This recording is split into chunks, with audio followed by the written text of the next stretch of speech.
On daf 3 of Pesachim, we get a nice little proof about how incredibly important it is considered by the Torah that we don't speak with a crude tongue, that we say things in a holy manner. So what is this proof? Well, very simply, the Torah, we have a principle. It's never going to say something in a long way when it can say something in a short way. We say, like, each and every word in the Torah is incredibly precious.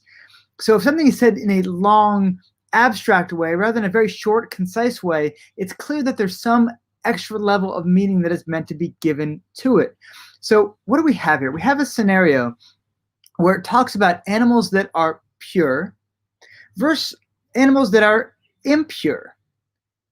Except it doesn't use that language. That would be a very concise way to say something, but it goes out of its way. It throws in all these extra letters to say animals that are pure versus animals that are not pure. So saying that are not pure is a lot more roundabout than saying animals that are impure.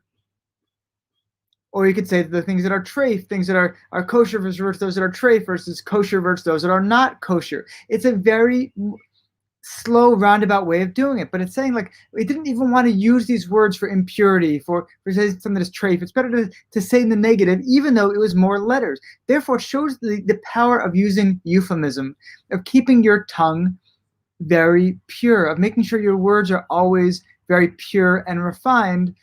As we can see, the Torah would go out of its way to use longer phrases to say something in a way that didn't have to use a word that had like a negative connotation to it. So too, we should avoid words that are very negative and try to use those that are very much positive, even if it's a little bit more wordy, because every word that comes out of our mouths has power.